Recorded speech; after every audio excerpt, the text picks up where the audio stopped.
A running shoe washes up on a beach in British Columbia. Inside it, a human foot, still in its sock, still wearing the shoe it had on when its owner last walked somewhere.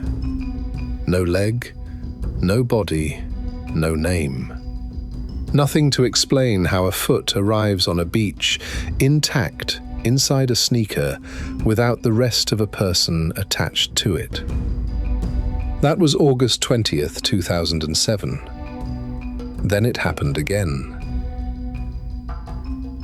6 days after the first foot turned up on Jedediah Island, a second shoe washed ashore on Gabriola Island, roughly 50 kilometers away. Both right feet, both in running shoes, both human, neither attached to anything. The British Columbia Coroner's Service confirmed both finds. Neither foot matched the other. Two different people, two different shoes. Found within the same week, in the same body of water, under the same grey Pacific sky. The Salish Sea is not a single body of water. It is a network.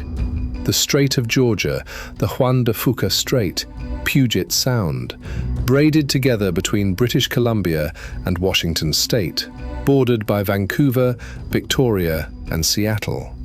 Threaded through with currents that move in patterns only oceanographers fully understand.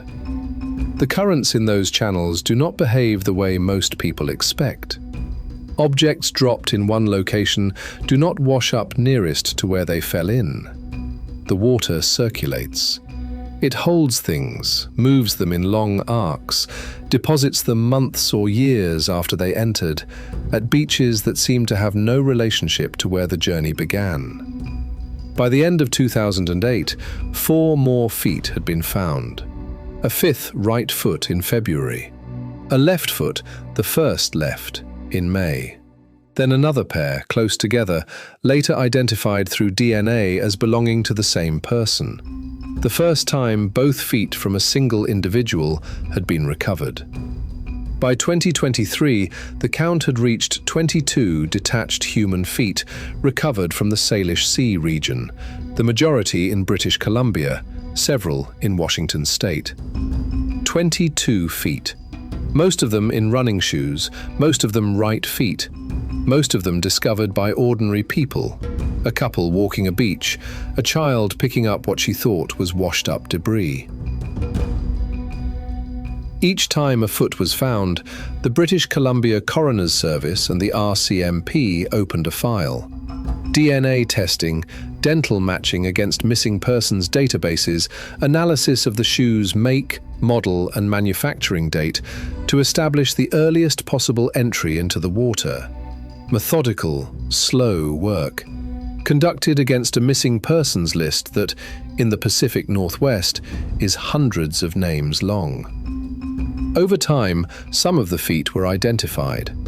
A foot found in August 2011 was matched through DNA to a man who had gone missing from the Vancouver area.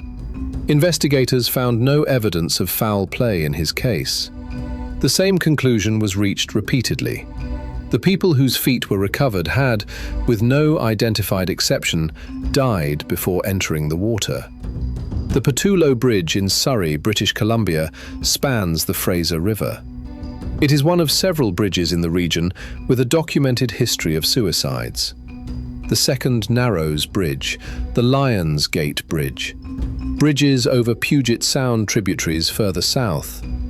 A body entering the water from a height, from a bridge, from a cliff, from a vessel, suffers catastrophic trauma on impact.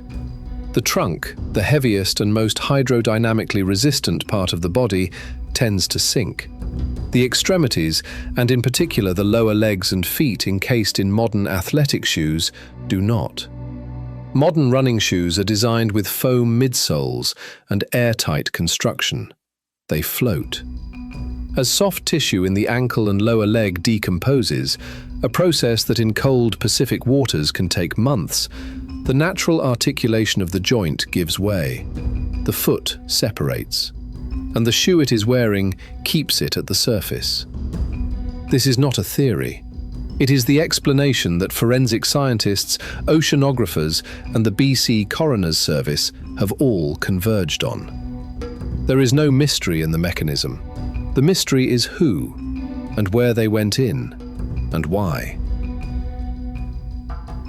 In 2008, when the count climbed past 4, the media frame shifted.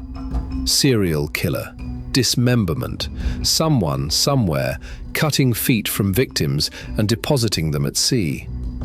The Royal Canadian Mounted Police stated plainly, and repeatedly, that there was no evidence of human dismemberment in any of the cases.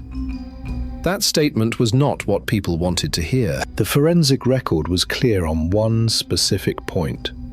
Every foot examined showed separation consistent with natural decomposition, not with cutting.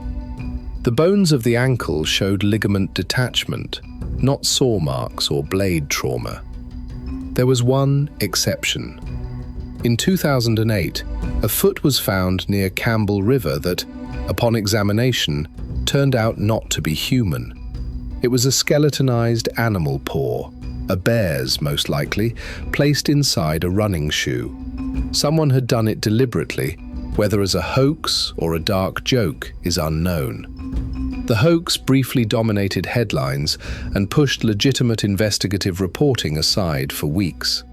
The actual cases, the ones involving real people who had actually died, were more complex and less dramatic than the serial killer hypothesis, which is probably why that hypothesis traveled faster. Oceanographers at the University of Victoria and elsewhere have run drift modelling on the Salish Sea, computer simulations that trace where an object entering the water at a given point will travel over time, accounting for tidal cycles, seasonal current shifts, and wind.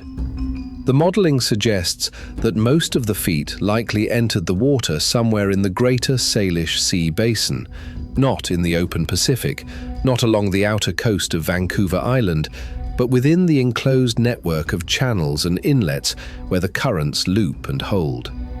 That geography matters. The Salish Sea basin borders one of the densest population corridors in the Pacific Northwest: Metro Vancouver, Victoria, Bellingham, Seattle. Communities where rates of poverty, addiction, and untreated mental illness are measurable and documented, and where the number of people who go missing each year without an explanation is not small. The BC Coroner's Service estimates that suicides account for a significant portion of the unidentified deaths in coastal waters annually. Many of the feet, when identified, were matched to individuals with documented histories of depression or who had disappeared from locations near water.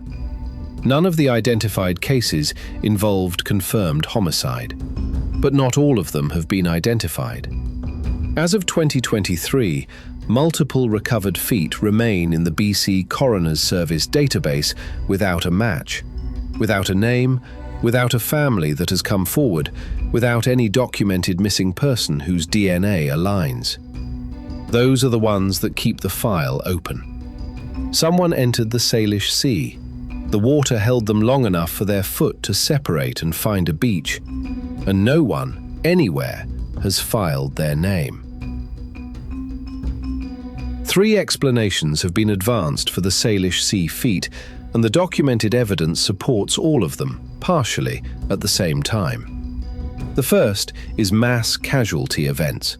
The 2005 sinking of the MV Queen of the North, a BC Ferries vessel, killed 2 people in the Hecate Strait. More broadly, the Salish Sea has seen dozens of small vessel accidents, kayak incidents, and overboard fatalities over the decades that constitute the time frame of the foot recoveries. Bodies from those events frequently go unrecovered. The evidence for this: the clustering of findings in waters consistent with vessel traffic lanes.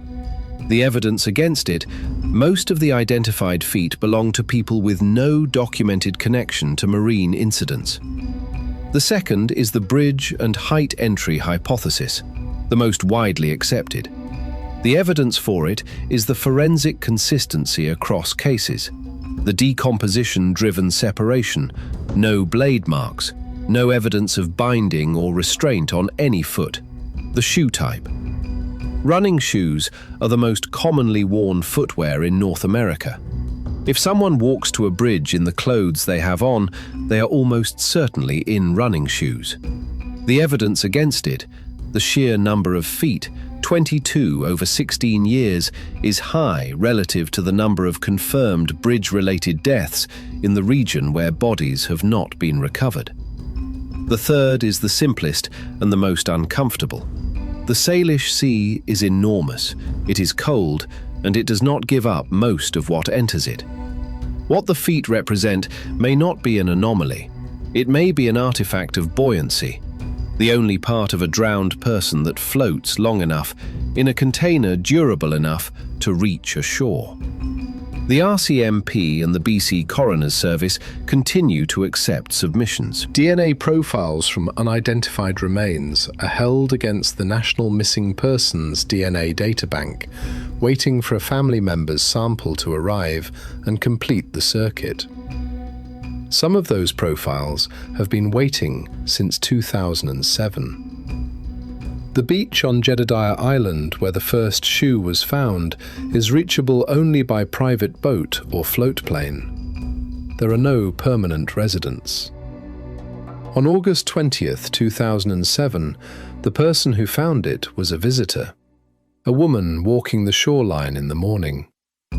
She saw the shoe. She thought at first it was just a shoe. Then she saw the sock. Then she understood what the sock contained. As of 2024, 22 human feet have been recovered from the Salish Sea basin. Some have been identified and returned to families. Some have not. The unidentified ones remain in the coroner's database. Feet without names. Evidence of lives that ended in the water and were recorded by no one until a shoe washed up on the wrong beach.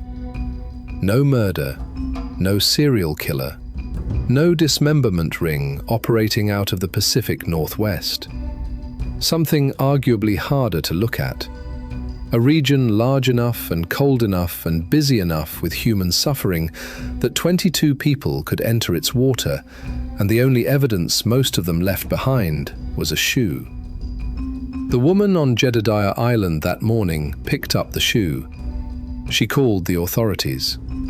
She waited on that empty beach for someone to come. That's all she could do. That's all any of them could do. Thank you for watching. That one clearly stayed with you, and it should. If a story like this is why you're here, hit subscribe. We open a new file every few days. Every file in the vault has a story. We'll see you at the next one.